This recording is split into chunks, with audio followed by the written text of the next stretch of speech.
Hi friends, welcome back to my Riya mini blog channel. তোমাদের কাছে আবার একটা নতুন ভিডিও নিয়ে আমি চলে এসেছি।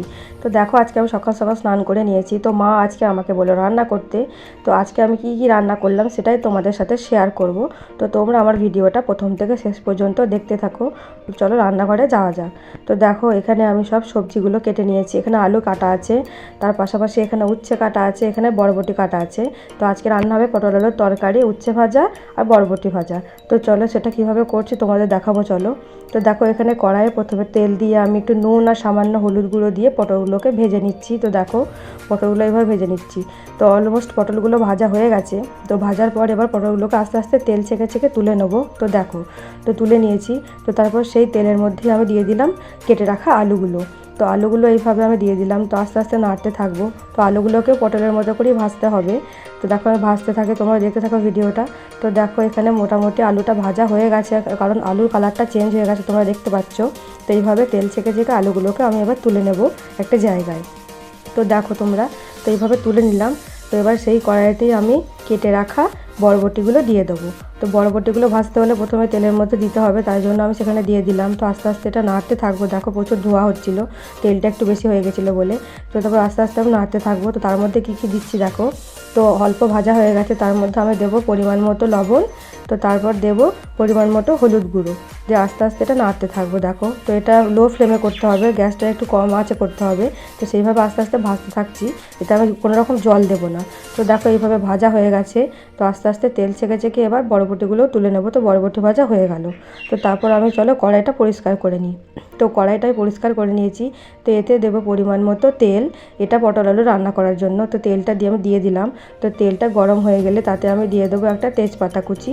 তো তেজপাতাটাকে আমি দিয়ে দিলাম। তো তেজপাতাটা হয়ে গেছে, তার মধ্যে দিয়ে দেবো কেটে রাখা পেঁয়াজগুলো।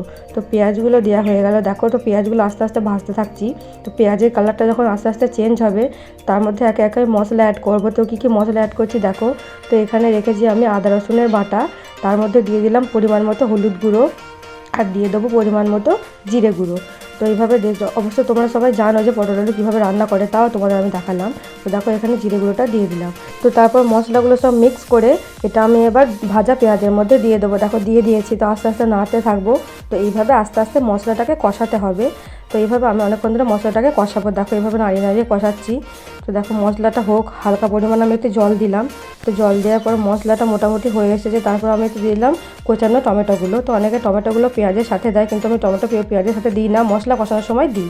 তো দেখো, এইভাবে দিয়ে নাড়তে থাকলাম। তো হচ্ছে জল দেওয়ার পর মশলাটা মোটামুটি ফুটে এসেছে। তো এরপরে দিয়ে দেবো মিট মশলার গুঁড়ো। তো মিট মশলা দিয়ে আস্তে আস্তে নাড়তে থাকবো। দেখো, তো মশলাটা কষানো হয়ে গেছে। এরপর আমি এতে ভেজে রাখা আলু আর পটলগুলো দিয়ে দেবো। তো দেখো, দিয়ে দিলাম আলু আর পটলগুলো। তো এটা আস্তে আস্তে এবার নাড়তে থাকবো। তো এটা খানিকক্ষণ আমি কষিয়ে নেবো। তো কষিয়ে কষিয়ে এভাবে নাড়তে থাকবো। তো মোটামুটি আলু আর পটলগুলো ভাজার সময় সেদ্ধ হয়ে গেছিলো। তো এতে এবার দিয়ে দেবো পরিমাণ মতো লবণ। তো লবণটা তোমরা যেরকম যে খাও সেরকম সে দেবে। আমি একটু নুন বেশি খাই, তাই একটু বেশি দিলাম। তো সেই কারণে এবার এটা কষাতে থাকবো। তো তারপর এতে দিয়ে দেবো পরিমাণ মতো জল। যেহেতু ঝোল করবো না, একটু মাখা মাখা তরকারি করবো, সেই জন্য আমি অল্প জল দিলাম। তো এমনিতে আলু আর পটলগুলো যেহেতু ভাজার সময় অল্প সেদ্ধ হয়ে গিয়েছিলো, তাই কমই জল দিলাম। তো তারপর আমি এটাকে নামিয়ে নেবো। তো হয়ে গেল পটল আলুর তরকারি।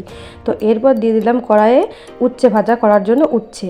তো উচ্ছেটা যেহেতু ভাজা করার জন্য প্রথমে তেল দিলে হবে না, প্রথম সেদ্ধ করে নিতে হবে, তাই কড়াইয়ের মধ্যে দিয়ে দিলাম উচ্ছেটা। তো উচ্ছের মধ্যে দিয়ে দেবো পরিমাণ মতো লবণ আর পরিমাণ মতো হলুদ। তো তারপর এটাকে আমি একটু নেড়ে নেব। দেখো, তো নাড়ার পর দিয়ে দেবো জল। অনেকে নুন হলুদ উচ্ছে জল এগুলো একসাথে দিয়ে ঢাকা দিয়ে সেদ্ধ করে, আমি এটা করি না। প্রথমে একটু একটু নেড়ে নিচ্ছি, তারপর জলটা আমি অ্যাড করব। তো দেখো, পরিমাণ মতো এখানে আমি জল দিয়ে দিলাম। তো এমন জল দিতে হবে যে উচ্ছেগুলো ডুবে যায়। তো সেরকম জল একটু বেশিই দিলাম যাতে সেদ্ধ ভালো হয়। তো তারপর এটা চাপা দিয়ে দেবো। তো তারপর সেদ্ধ হয়ে গেলে এটা আস্তে আস্তে নামিয়ে নেবো। দেখো, নামিয়ে নিয়েছি। তো তারপর এবার কড়াইয়ে এবার দিয়ে দিলাম পরিমাণ মতো তেল, একটু ছড়িয়ে দিলাম, যেহেতু উচ্ছেগুলো ভাজতে হবে। এখন কিন্তু গ্যাসের ফ্লেমটা খুব লো করতে হবে, দিয়ে আস্তে আস্তে উচ্ছেগুলো ভাজতে হবে, কারণ জোরে ফ্লেমটা দিলে এটা পুড়ে যাবে, উচ্ছেগুলো ভাজা হবে না। তাই অল্প আঁচে ভাজতে হবে। দেখো, আস্তে আস্তে এবার আমি নেড়ে নেড়ে ভেজে নিচ্ছি ছড়িয়ে ছড়িয়ে। দেখো, এইভাবে ভাজতে হবে। তো দেখো, ফাইনালি উচ্ছে ভাজা রেডি। দেখো, এরকম কালারটা হয়ে গেছে। এরকমভাবেই উচ্ছে ভাজাটা হয় যদিও বা। তো এইভাবে আস্তে আস্তে ভেজে নিলাম। তো হয়ে গেল উচ্ছে ভাজা আমার রান্না কমপ্লিট। তো দেখো, এখন সন্ধেবেলা হয়ে গেছে। তো আমি হয়ে গেলাম রেডি। তো আমরা সবাই মিলে যাবো একটু মার্কেটে। আজকে আমার একটা বান্ধবীর বার্থডে, তো বার্থডে সেলিব্রেশন করার জন্য আমরা কেক কিনতে যাব। যদিও ও কিছু জানে না, ওকে আমরা সারপ্রাইজ দেবো। তো চলো, কার বার্থডে তোমরা বুঝতেই পারবে, তো আমার ভিডিওটা শেষ পর্যন্ত দেখো।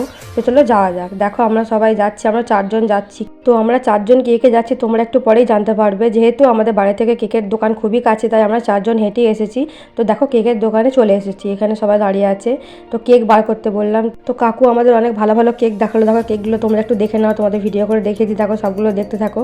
তো এগুলো কাকু বার করছে কেকগুলো, আমরা বললাম যেরকম বার করতে সেরকম বার করছে। দেখো তো এখানে বিভিন্ন রকমের কেক তোমরা দেখতে পাবে। দেখো সুন্দর সুন্দর কেক, তোমাদের ছবিগুলো একটু দেখিয়ে দিই। দেখো এই একটা কেক, এটা চকলেট ফ্লেভার। তো তারপর একটা দেখালো, এটা দেখো একটা কেক। তো তারপর এইভাবে অনেকগুলো কেক দেখাতে থাকলো, আমরা সবগুলো দেখলাম। তো ফাইনালি আমাদের তো একটা কেক সিলেক্ট করতে হবে। তো কাকু আমাদের অনেক ভালো ভালো ফ্লেভারের কেক দেখাচ্ছিলো, দারুণ দারুণ সব কেক দেখাচ্ছিলো। সবগুলো তোমাদের একটু দেখিয়ে দিই। দেখো খুব সুন্দর সুন্দর, সবগুলো দেখে ভীষণ ভালো লাগছিলো। তো তার মধ্যে একটা তোমাদের নিতে হবে। দেখো কাকুরটা এখানে আরও বিভিন্ন রকম কেক দেখাচ্ছে। তো ফাইনালি আমরা এই কেকটা সিলেক্ট করলাম সবাই মিলে। তো কাকু এখানে নামটা লিখে দিচ্ছে। তো নামটা তোমরা আবার দেখতে পাবে কি লিখেছে। দেখো খুব ধীরে ধীরে সুন্দর করে নামটা লিখে দিচ্ছে।